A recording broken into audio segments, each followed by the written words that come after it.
बांग्लादेश एक ऐसा देश जो इस वक्त में इकोनॉमी के कुछ मामलों में इंडिया को टक्कर दे रहा था, तो वहीं कुछ चीजों में इंडिया से आगे भी निकल रहा है, जैसे टेक्सटाइल इंडस्ट्री। लेकिन करीब 10-11 महीने से बांग्लादेश में सिर्फ सियासी उठापटक देखने को मिल रही है।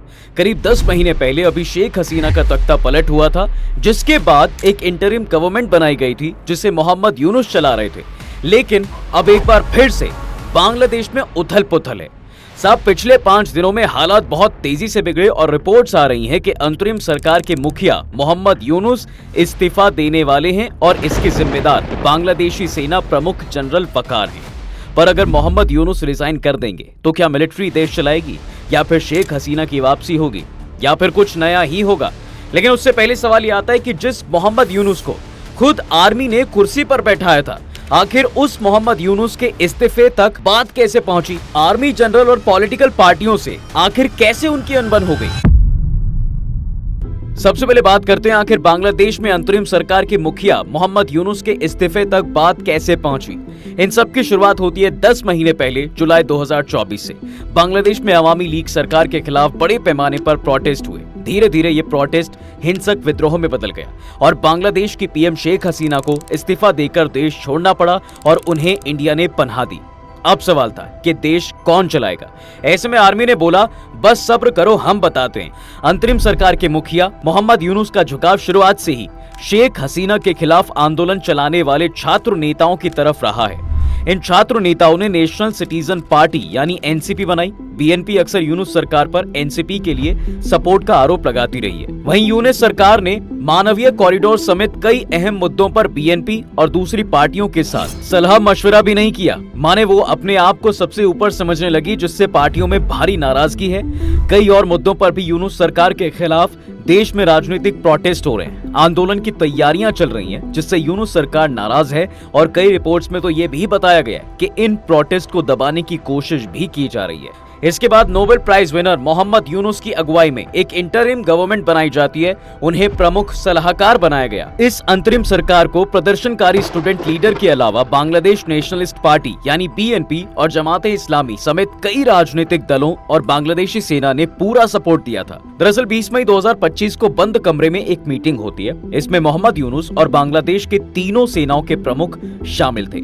ऊपर से देखने पर तो ये एक सामान्य मीटिंग थी, लेकिन इसी के बाद यूनुस ने अंतरिम सरकार के सभी सलाहकारों को बुलाकर कहा कि वो इस्तीफा देने की सोच रहे हैं। तो ऐसे में सवाल आता है साहब कि आखिर इस मीटिंग में ऐसा क्या हुआ? आखिर बांग्लादेश के सेना प्रमुख और मोहम्मद यूनुस के बीच किस बात पर मामला फंस गया है? इसका जवाब थोड़ा सा पेचीदा है। बांग्लादेशी अखबार द डेली स्टार की एक रिपोर्ट के मुताबिक जनरल वकार 21 मई को ढाका कैंटोनमेंट में एक बड़ी बैठक को एड्रेस कर रहे थे। इसमें देश भर के अफसर कॉम्बैट ड्रेस में मौजूद थे। जनरल वकार ने कहा, बांग्लादेश को पॉलिटिकल स्टेबिलिटी चाहिए और ये सिर्फ एक चुनी हुई सरकार से ही पॉसिबल है, ना कि किसी बिना चुने गए एडमिनिस्ट्रेशन से। उन्होंने साफ शब्दों में कहा कि इस साल दिसंबर तक देश में चुनाव कराए जाने चाहिए। हालांकि मोहम्मद यूनुस का कहना है कि चुनाव 2026 के मिड से पहले नहीं होंगे। जनरल वकार यूनुस सरकार के कुछ और फैसलों के भी खिलाफ है, जैसे म्यांमार के राखिन में एक मानवीय कॉरिडोर खोलने के प्रस्ताव पर उन्होंने कहा, कोई गलियारा नहीं होगा। बांग्लादेश की सॉवरेंटी कोई सौदेबाजी का सवाल नहीं है। उन्होंने वार्निंग दी कि ऐसा कोई कदम बांग्लादेश को किसी और के युद्ध में खींच सकता है। उन्होंने साफ कहा, ऐसे फैसले सिर्फ एक चुनी हुई राजनीतिक सरकार ही ले सकती है। दरअसल यूनुस सरकार ने पिछले दिनों ऐसे ही कुछ और नीतिगत फैसले लिए, जैसे चटगांव पोर्ट का मैनेजमेंट विदेशी कंपनी को देना, इलॉन मस्क की सैटेलाइट इंटरनेट सर्विस स्टारलिंक को मंजूरी देना। जनरल वकार ने कहा, सेना किसी को भी हमारी संप्रभुता के साथ समझौता नहीं करने देगी। सेना प्रमुख इन बयानों से साफ दिख रहा है साहब कि वो अंतरिम सरकार के फैसलों से परेशान और खिलाफ हैं और इसलिए अब वो दूसरी सरकार चाहते हैं। लेकिन ये सरकार तो बनाई ही सेना ने थी ना, तो फिर अब क्या हुआ? देखिए, 8 अगस्त 2024 को मोहम्मद यूनुस ने बांग्लादेश की अंतरिम सरकार के मुखिया के तौर पर शपथ ली थी। उन्होंने रक्षा, शिक्षा, ऊर्जा और सूचना जैसे 27 मंत्रालयों की जिम्मेदारी संभाली। अंतरिम सरकार में यूनुस के साथ 1 दर्जन से ज्यादा सलाहकार भी हैं। इस सरकार के एजेंडा भी तय किए गए। पहला, देश में शांति की बहाली और हर पक्ष से बातचीत। जिस वक्त ये अंतरिम सरकार बनी तब बांग्लादेश में हिंसा और उथल पुथल थी। ऐसे में शांति की बहाली बहुत जरूरी थी। साथ ही स्टूडेंट्स, समाज और आम लोगों के हर पक्ष से बातचीत करना, उनकी मांगों को पूरा करना अगस्त 2024 में यूनुस ने कहा भी था, मैं संविधान को बनाए रखूंगा, उसकी रक्षा और शांति के लिए काम करूंगा।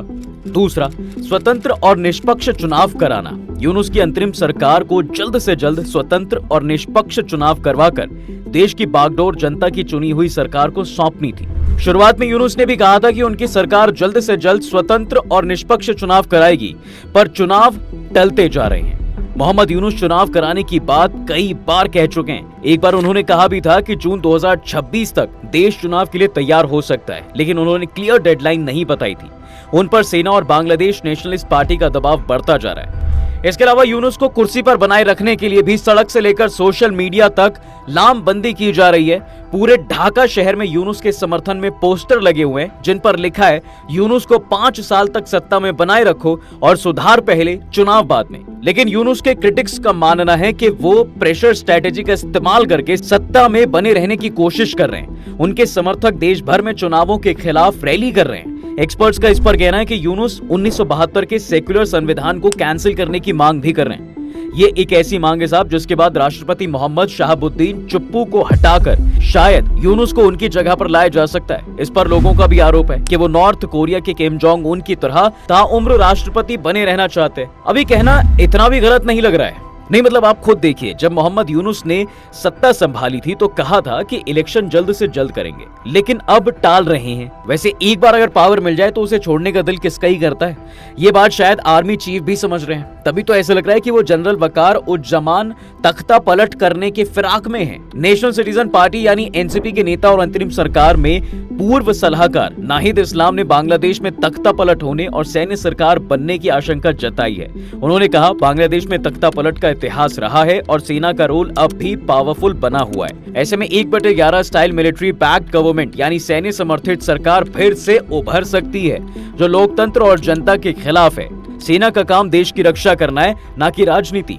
दरअसल बांग्लादेश में सेना ने देश के अलग अलग हिस्सों में गश्त बढ़ा दी है। बांग्लादेशी अखबार ढाका ट्रिब्यून ने रिपोर्ट किया है साहब कि पिछले कुछ दिनों में सेना ने ऑपरेशंस में तेजी लाई है, जिसके लिए कई जगहों पर तैनाती बढ़ा दी गई है। सेना के जवान और अफसर बख्तरबंद गाड़ियों के साथ देश भर में एक्टिव हैं।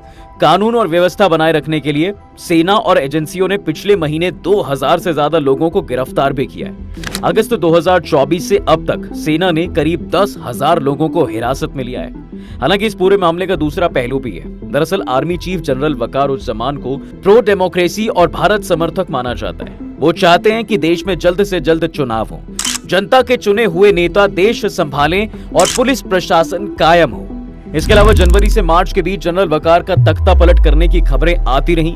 बंगला आर्मी के लेफ्टिनेंट जनरल फैजुर रहमान ने डिवीजनल कमांडरों और सैन्य अधिकारियों को जनरल वकार के खिलाफ लामबंद करने की कोशिश की थी, लेकिन उन्हें सपोर्ट ही नहीं मिल पाया। रिपोर्ट्स में कहा गया कि इस पूरे घटनाक्रम में पाकिस्तानी खुफिया एजेंसी ISI भी कहीं ना कहीं शामिल थी। इसके बाद जनरल वकार ने सभी सैन्य अधिकारियों को वार्निंग दी और लेफ्टिनेंट जनरल रहमान को निगरानी में रखा गया। अच्छा, चलिए मान लेते हैं कि अगर आर्मी चाहेगी तो सरकार बदल जाएगी, पर अगर मोहम्मद यूनुस सच में इस्तीफा देंगे तो फिर आगे क्या होगा? क्या हसीना की फिर से बांग्लादेशी में एंट्री होगी और क्या फिर यूनुस को देश छोड़ना पड़ेगा? अब वैसे तो पॉलिटिकल एक्सपर्ट्स का मानना है कि मोहम्मद यूनुस के इस्तीफे पर विचार करने की बात सिर्फ इमोशनल होकर बोली है और वो फिलहाल इस्तीफा नहीं देंगे। 24 मई को मोहम्मद यूनुस ने सलाहकार काउंसिल की एक बैठक बुलाई थी। इस बैठक के बाद प्लानिंग एडवाइजर वाहिदुद्दीन महमूद ने कहा, मोहम्मद यूनुस हमारे साथ बने रहेंगे, वो इस्तीफा नहीं दे रहे। न्यूज एजेंसी UNB के मुताबिक सलाहकार काउंसिल की एक बैठक के बाद जल्द मंत्रियों के साथ बैठक होगी। लेकिन बांग्लादेश में राजनीतिक परिस्थितियां बहुत तेजी से बदलती हैं और अगर मोहम्मद यूनुस को इस्तीफा देना पड़ा तो वो देश छोड़कर भी जा सकते हैं, और देश छोड़ना पड़ा तो इन 2 जगहों पर जा सकते हैं। अमेरिका। मोहम्मद यूनुस ने यहाँ लंबे समय तक पढ़ाई की है और काम किया है, स्पेसिफिकली वेंडरबिल्ट यूनिवर्सिटी में। इसके अलावा अमेरिका से नजदीकी और नोबेल प्राइज विनर के तौर पर उनके हालात को देखते हुए अमेरिका उनके लिए एक सेफ जगह हो सकती है।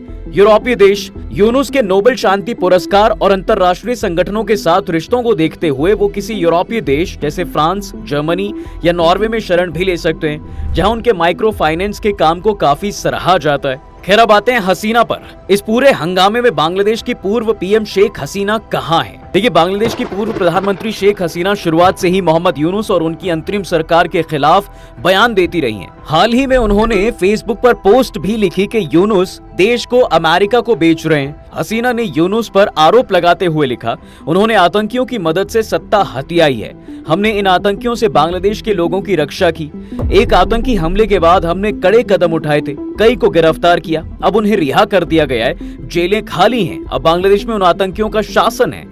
उन्होंने लिखा, हमारे महान बंगाली राष्ट्र का संविधान हमने लंबे संघर्ष और मुक्ति संग्राम से हासिल किया है। अवैध रूप से सत्ता पर कब्जा किए इस उग्रवादी नेता को संविधान को छूने का हक किसने दिया?